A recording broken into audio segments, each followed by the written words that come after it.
The reason I actually wanted to come out today is not to take questions, but to speak to an issue that obviously has gotten a lot of attention over the course of the last week, the issue of the Trayvon Martin ruling.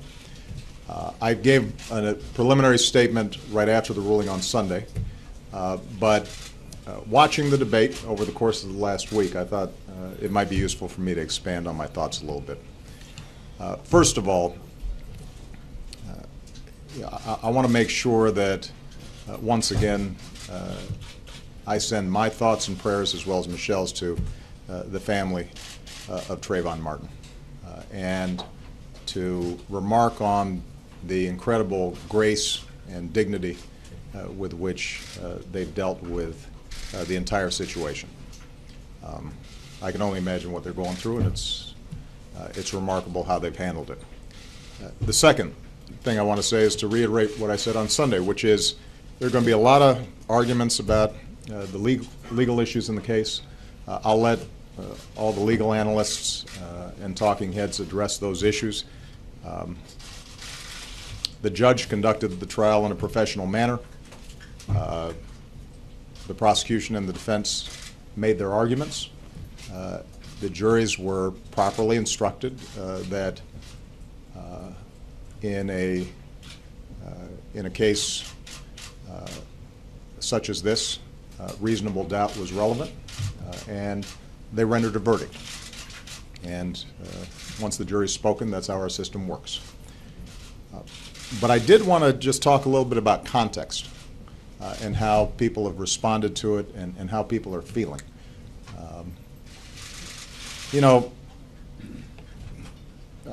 When Trayvon Martin was first shot, I said that this could have been my son.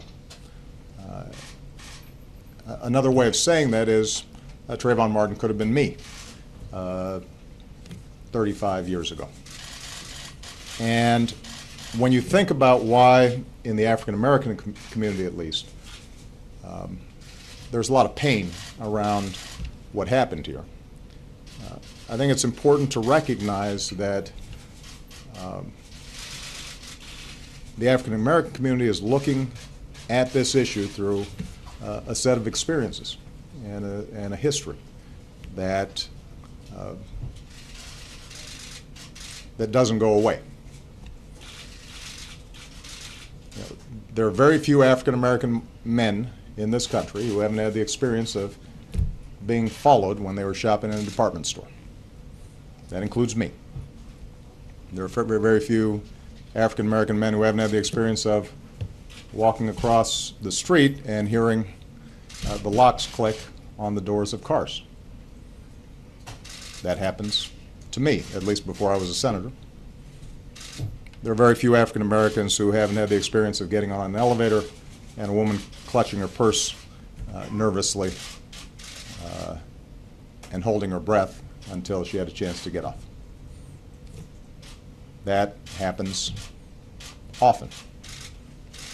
And I don't want to exaggerate this, but those sets of experiences inform how the African American community interprets what happened one night in Florida. And it's inescapable for people to bring those experiences to bear. The African American community is also knowledgeable that there is a history of racial disparities in the application of our criminal laws. Everything from the death penalty to enforcement of our drug laws. And that ends up having an impact in terms of how people interpret the case. Now, this isn't to say that the African American community is naive about the fact that African American young men are disproportionately involved in the criminal justice system, that they're disproportionately both victims and perpetrators of violence. It's not to make excuses for that fact, although black folks do interpret the reasons for that in a historical context. They understand that some of the violence that takes place in poor black neighborhoods around the country is born out of a very violent past in this country, and that the poverty and dysfunction that we see in those communities can be traced to a very difficult history. And so the fact that sometimes that's unacknowledged adds to the frustration.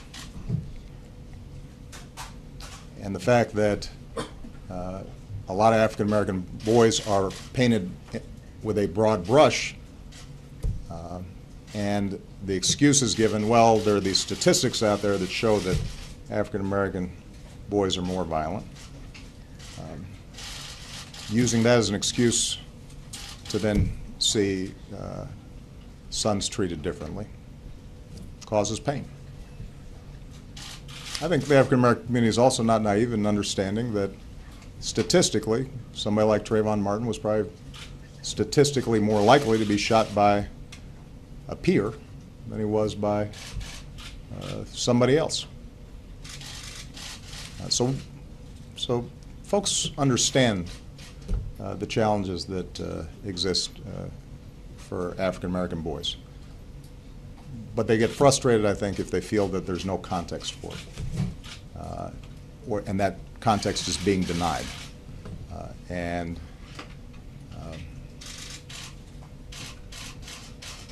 And that all contributes, I think, to a sense that if a white male teen was involved in the same kind of scenario, that from top to bottom, both the outcome and the aftermath might have been different.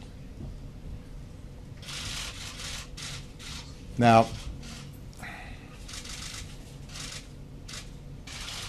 the question for me at least, and I think for a lot of folks, is where do we take this? How do we learn some lessons from this and move in a positive direction? I think it's understandable that there have been demonstrations and vigils and protests, and some of that stuff is just going to have to work its way through as long as it remains nonviolent. If I see any violence, then I will remind folks that that dishonors what happened to Trayvon Martin and his family. But beyond protests or vigils, the question is, are there some concrete things that we might be able to do? I know that Eric Holder is reviewing what happened down there, but I think it's important for people to have some clear expectations here. Traditionally, these are issues of state and local government. The criminal code and law enforcement is traditionally done at the state and local levels, not at the federal levels. That doesn't mean, though, that as a nation, we can't do some things that I think would be productive. So let me just give a couple of specifics that I'm still bouncing around with my staff. So we're not rolling out some 5-point plan, but some areas where I think all of us could potentially focus. Number one, precisely because law enforcement is often determined at the state and local level, I think it would be productive for the Justice Department, governors, mayors, to work with law enforcement about training at the state and local levels in order to reduce the kind of mistrust in the system that sometimes currently exists. When I was in Illinois, I passed racial profiling legislation, and it actually did just two simple things. One, it collected data on traffic stops and the race of the person who was stopped. But the other thing was it resourced us training police departments across the state on how to think about potential racial bias and ways to further professionalize what they were doing. And initially, the police departments across the state were resistant, but actually they came to recognize that if it was done in a fair, straightforward way, that it would allow them to do their jobs better, and communities would have more confidence in them and in turn be more helpful in in applying the law. And obviously law enforcement's got a very tough job.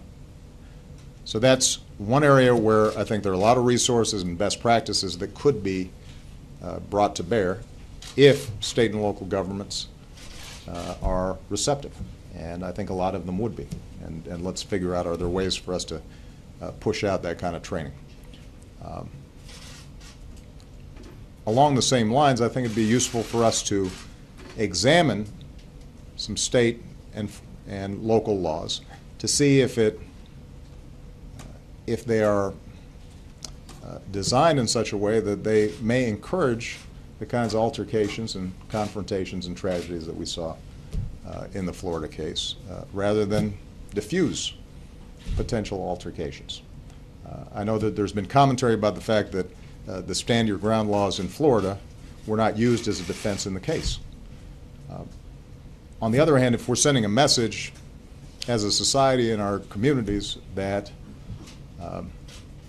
someone who is armed potentially has the right to use those firearms, even if there's a way for them to exit from a situation, is that really going to be contributing to the kind of peace and security and order that we'd like to see? And for those who resist that idea that we should think about something like these stand your ground laws, I just ask people to consider, if Trayvon Martin was of age and armed, could he have stood his ground on that sidewalk? And do we actually think that he would have been justified in shooting Mr. Zimmerman, who had followed him in a car, because he felt threatened? And if the answer to that question is at least ambiguous, then it seems to me that we might want to examine those kinds of laws. Number 3, and this is a long-term project. We need to spend some time in thinking about how do we bolster and reinforce our African American boys. And this is something that Michelle and I talk a lot about. There are a lot of kids out there who need help, who are getting a lot of negative reinforcement. And is there more that we can do to give them a sense that their country cares about them and values them and is willing to invest in them? I'm not naive about the prospects of some grand new federal program. I'm not sure that that's what we're talking about here, but I do recognize that as president I've got some convening power, and there are a lot of good programs that are being done across the country on this front. And for us to be able to gather together business leaders and local elected officials and clergy and celebrities and athletes and figure out how are we doing a better job helping young African American men feel that they're a full part of this society, and that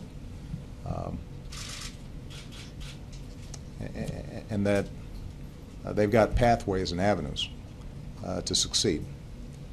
I think that would be a pretty good outcome from what was obviously a tragic situation, and we're going to spend some time working on that and thinking about that.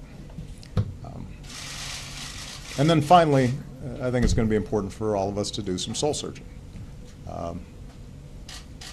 There's been talk about, should we convene a conversation on race? I haven't seen that be particularly productive when politicians try to organize conversations. They end up being stilted and politicized, and folks are locked into the positions they already have. On the other hand, in families and churches and workplaces, there's the possibility that people are a little bit more honest, and at least you ask yourself your own questions about, am I wringing as much bias out of myself as I can? Am I judging people as much as I can based on not the color of their skin, but the content of their character? That would I think, be an appropriate exercise in the wake of this tragedy. And let me just leave you with a final thought that as difficult and challenging as this whole episode has been for a lot of people, I don't want us to lose sight that things are getting better. Each successive generation seems to be making progress in changing attitudes when it comes to race. Doesn't mean we're in a post-racial society. It doesn't mean that racism is eliminated. But you know, when I talk to Malia and Sasha,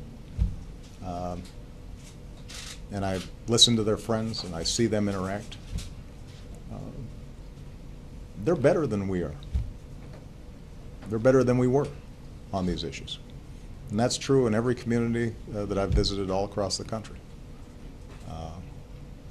And so, you know, we have to be vigilant, and we have to work on these issues, and those of us in authority should be doing everything we can to encourage the better angels of our nature, as opposed to using these episodes to heighten divisions. But we should also have confidence that kids